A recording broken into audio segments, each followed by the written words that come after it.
नमस्ते Bharat, DK special channel में आपका स्वागत है। मैं हूं डीके जी, समाज सेवी। बात करते हैं कि मेरे साथ भैया मौजूद हैं, डॉक्टर संदीप सौरभ भैया मौजूद हैं, जो 190 पाली विधानसभा क्षेत्र से आते हैं। हमेशा नाम है सौरभ, तो लोगों के लिए जो है गौरव की बात करते रहते हैं, उनके शिक्षकों के हित के लिए बात हमेशा उठाते रहते हैं। सदन में रोड से लेकर सदन तक उनके हित के लिए काम करते हैं। हम बात कर रहे हैं कि असिस्टेंट गेस्ट प्रोफेसर हो, अतिथि सहायक प्राध्यापक या अतिथि शिक्षक, इन तमाम बातों की जानकारी की क्या कुछ आपके हित के लिए कुछ होने वाला है, क्या कहेंगे? देखिए, गेस्ट फैकल्टी जितने हैं, गेस्ट असिस्टेंट प्रोफेसर, उनकी मांग जायज है। वो लोग जो संघर्ष कर रहे हैं कि हमें सेवा काल हमारा तय कर दिया जाए, सबको परमानेंट करने की बात वो भी नहीं मांग रहे हैं। वो कह रहे हैं कि सेवा काल आप तय कर दीजिए।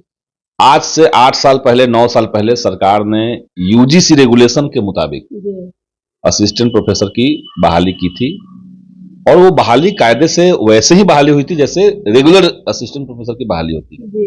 गेस्ट टीचर की भी बहाली वैसे ही हुई थी, जो गेस्ट फैकल्टी है। उसमें यूजीसी रेगुलेशन का नियम लागू था। यूनिवर्सिटी अपने अनुसार उसका विज्ञापन निकाला, यूनिवर्सिटी ने उसके लिए इंटरव्यू लिए, इंटरव्यू के बाद रिजल्ट दिया गया, और 7 साल, 8 साल से 10 साल से वो लोग विद्यालय के कॉलेज के अंदर शैक्षणिक काम भी और गैर शैक्षणिक काम भी करते रहे।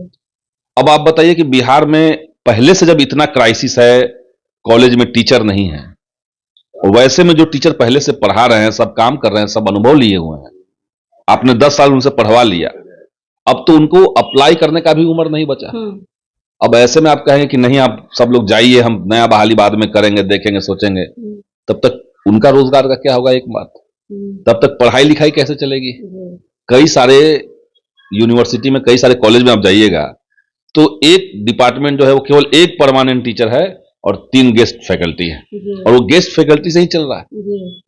तो इसीलिए सारे गेस्ट फैकल्टी जो पढ़ा रहे थे, उनका आप सेवा काल तय कर दीजिए कि आप भाई 65 साल में रिटायर हो जाएंगे, उससे पहले आप पढ़ाते रहिए। न तो उनकी मांग है कि हमारा पेमेंट बढ़ा दीजिए, न तो उनकी मांग है कि हम लोग को परमानेंट कर दीजिए। बस सेवा काल आप कम से कम कर दीजिए, ताकि जब वो कॉलेज जाएं तो उनको ये कॉन्फिडेंस हो कि कल भी हमको जाना है।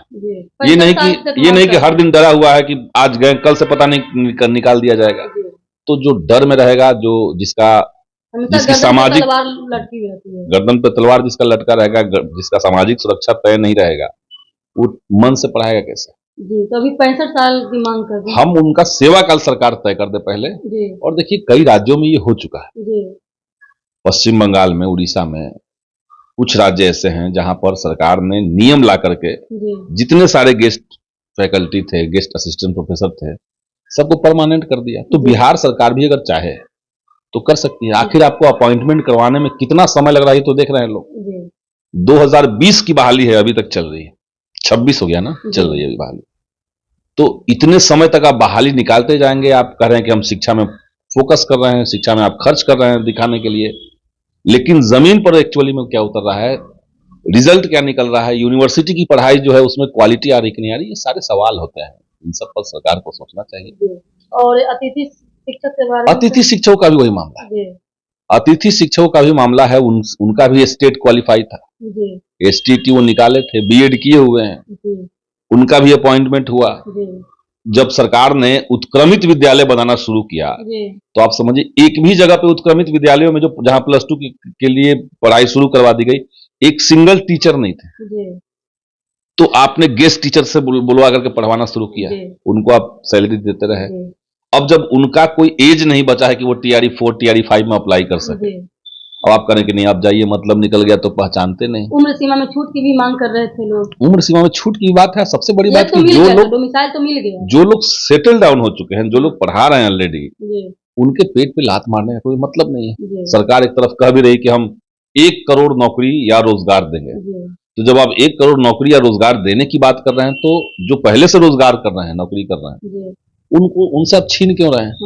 आप उसमें जोड़िए, घटाने का क्या मतलब है? लेकिन ये सरकार एजुकेशन को लेकर गंभीर नहीं है, युवाओं का भविष्य कैसा होगा इसको लेकर गंभीर तो नहीं है। गंभीर तो करना पड़ेगा ना सर, चाहे हेल्थ के लिए हो या शिक्षा के लिए हो। नहीं होगा हम तो लोग फिर इसीलिए बिहार लड़ते हैं, जी। इसीलिए विपक्ष में बैठ करके हम लोग मजबूती से बात रखने की कोशिश करते हैं। बहुत बहुत धन्यवाद भैया।